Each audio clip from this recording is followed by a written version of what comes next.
1년 전쯤에 대한민국 주식시장은 불법 공매도로 난리였었습니다. 투자자들이 거리로 나오고 용산으로 가서 시위를 하고 광화문에서 모이고 이 모든 결집이 불법 공매도 때문이었습니다. 불법 공매도를 퇴치하자라는 골자의 청원이 4차까지 성공을 했던 것으로 기억이 나고요. 제가 아는 것만 4번이고 그 뒤로 더 있었을 수도 있겠죠. 근데 핵심은 불법 공매도 문제의식의 폭풍의 눈에 신한투자증권이 있다는 겁니다.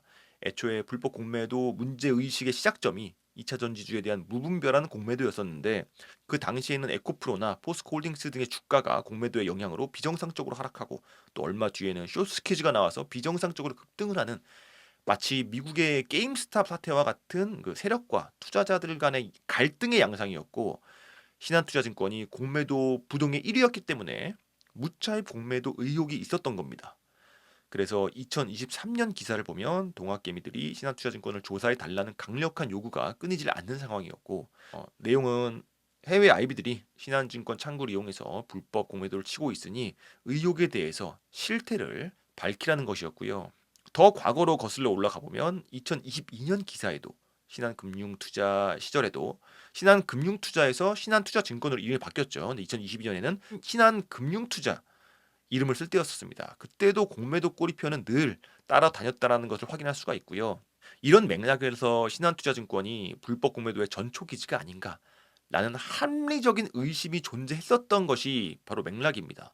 과태료만 봐도 벌금이 고작 7,200만 원이고 증권사들이 왜 겁없이 공매도를 무차입 공매도를 칠 수 있는지 그 배경을 알 수 있는 대목이죠. 이익은 수백억에서 수천억에 달할 텐데 벌금은 1억 원도 안 되다 보니까 불법으로 돈을 벌고 있는 입장에서는 멈출 이유가 없다라는 거죠. 그러다가 2023년 특이한 해프닝이 일어났는데 이것이 굉장히 상징적인 사건이었고 2차 전지주의 대표격인 에코프로 종목에 대한 이제 공매도가 매우 심각했었는데 느닷없이 감옥에 있던 에코프로 이동채 회장의 신한투자증권 계좌에서 이제 에코프로 종목이 매도가 된 겁니다. 그러니까 계좌가 해킹이 돼서 에코프로 주식의 상당량이 매도당하는 그런 사건이 일어났다라는 건데 그 당시에 신한투자증권의 해명이 신원불상자가 이동채 회장의 신분증을 우연히 습득을 해서 매도를 일으켰다라는 것이 해명이었습니다. 이 기만이나 다름없는 내용이었기 때문에 신한투자증권에 대한 투자자들의 불신이 이제 극에 달하게 한 에피소드였고요.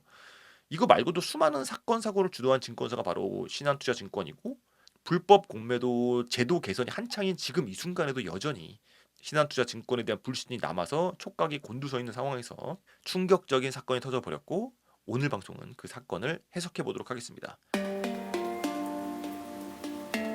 대한민국 투자자라면 모두가 경악할 수밖에 없지만서도 동시에 오랜 의혹이 드디어 사실로 드러난 그럼 그렇지 라는 속 시원한 사건이 터져버립니다.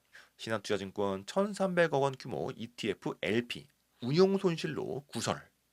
신한투자증권이 ETF LP를 잘못 운영해서 손실 확정된 금액만 1,300억 원이라는 기사인데 이 사건은 앞서 언급했던 신한투자증권의 불법 공매도 의혹이랑 무관하지가 않고 매우 밀접하게 연결되어 있는 사고인데 맥락을 살펴보기 전에 ETF LP라는 것은 이제 시장 유동성 공급자라고 부르고 이것은 자금을 적극적으로 운용하는 것이 아니라 ETF가 정상적인 가격 범위가 유지가 될 수 있도록 조정자의 개념으로 운용을 하는 자금인데 이 LP 운용 자금으로 수익 목적의 투자 행위 자체가 불법이라고 합니다. 그러니까 불법으로 자금을 운영하다가 1,300억 원의 손해를 받고 그 손해 규모가 너무나도 큰 부분이 전혀 중요한 게 아니라 시장 유동성 공급자라는 조정자로서 제한적으로 운영을 해야 되는 자금을 공매도가 한시적으로 금지가 된 시장 환경에서 목적을 벗어난 용도로 운용을 했다라는 것에 초점이 맞춰서 전수조사를 해야 되는 것이고 그거에 대해서 책임을 물어야 된다라는 겁니다. 한마디로 첫 단추가 잘못 끼워졌다라는 것을 인정함과 동시에 신한투자증권이 금융당국과 투자자들을 속이고 불법을 행할 수 있었던 그 로직을 밝혀내야 되는 건데 그러기 위해선 신한투자증권의 시스템 자체를 완전히 해부해서 하나하나 엑스레이로 들여다보듯이 해체하는 작업과 그 결과를 대중에게 공개하는 것이 이번 사건의 올바른 지향점이라고 할 수 있겠습니다. 그러니까 아이러니하게도 1,300억 원의 손실이 난 덕분에 이제는 투자자들 모두가 진실에 가까워진 것이 이번 사건의 본질이라는 것입니다. 신한투자증권이 올해 8월 2일부터 10월 10일 사이에 ETF LP 목적에서 벗어난 장내 선물 매매로 약 1,300억 원의 손실이 발생한 이 사건의 불편한 맥락을 살펴보겠습니다. 작년 한 해 동안 불법 공매도에 대한 투자자들의 불신이 너무 깊어져서 청원도 여러 번 성공을 했고 결국 금융당국이 공매도 한시적 금지를 선언합니다. 그럼에도 불구하고 공매도 잔량이 증가하는 기이한 현상이 여기저기서 보여지고 2023년 12월에 공매도가 금지된 상황에서 어떻게 공매도 잔고가 늘어날 수 있는지에 대한 의혹이 깊어졌는데 그 내용은 증권사들이 MM이랑 LP 즉 유동성 공급자랑 시장 조성자로 여전히 공매도를 열심히 치고 있다라는 의혹이었습니다. 투자들은 유동성 공급자에 대한 심각한 문제 제기를 했고 그 당시에 황선호 금감원 부원장 보는 문제가 전혀 없다라면서 목적에 벗어난 LP는 없었다라고 공식적인 답변을 하면서 그대로 지나갑니다. 그러면서 황 부원장 보는 그런 괴담을 퍼뜨린 전문가에 대해서 경고성 멘트를 날렸었고요. 근데 결국은 그 전문가의 분석이 맞았던 거죠. 그 전문가의 의혹이 맞았던 거죠. 여전히 풀리지 않는 의혹과 의심에 2024년 3월에 금융당국이 다시 해명을 해야 되는 자리를 마련할 수밖에 없었는데 이번에는 주체별로 전문가들을 모아놓고서 여의도에서 회의 형식의 열린 토론회를 열었었습니다. 이때 박순혁 작가도 개인 투자자들의 목소리를 대변하는 입장으로 참여를 했었고요. 이때도 역시 LP나 MM이 자산운용사와 결탁하여 공매도를 통한 시장 가격 교란 행위를 했을 것이라는 일관된 의혹을 제기하였으나 돌아오는 답변은 역시였습니다. 문제가 없다.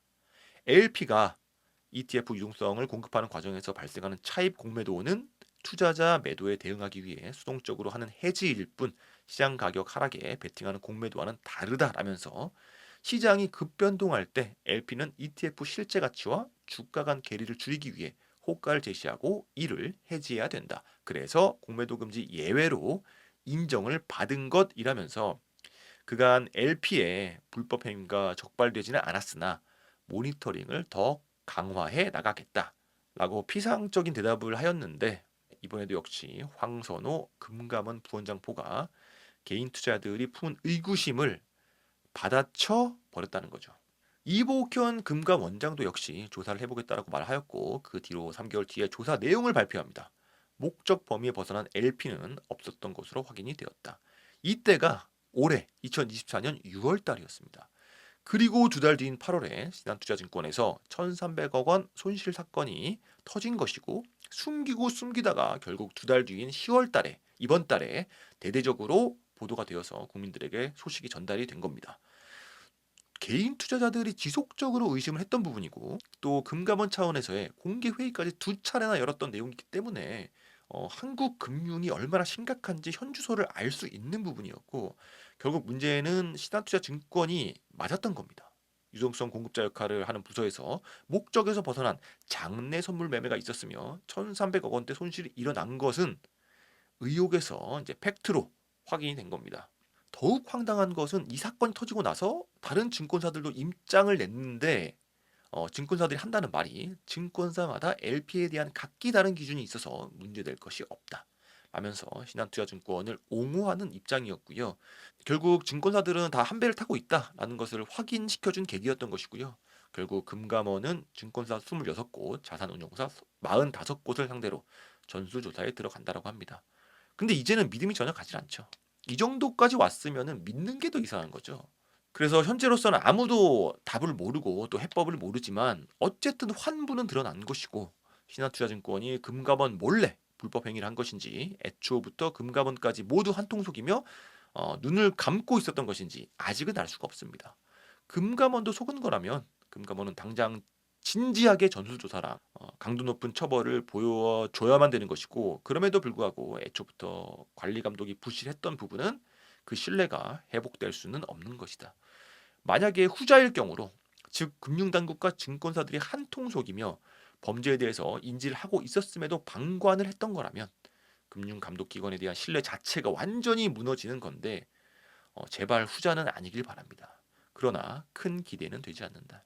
이번 기회에 어디가 썩은 건지 제대로 발본색원해야 하며 금융당국을 믿을 게 아니라 모든 개인 투자들이 관심을 갖고 지켜보는 것만이 진정한 변화를 가져다 줄 수 있다고 생각을 합니다.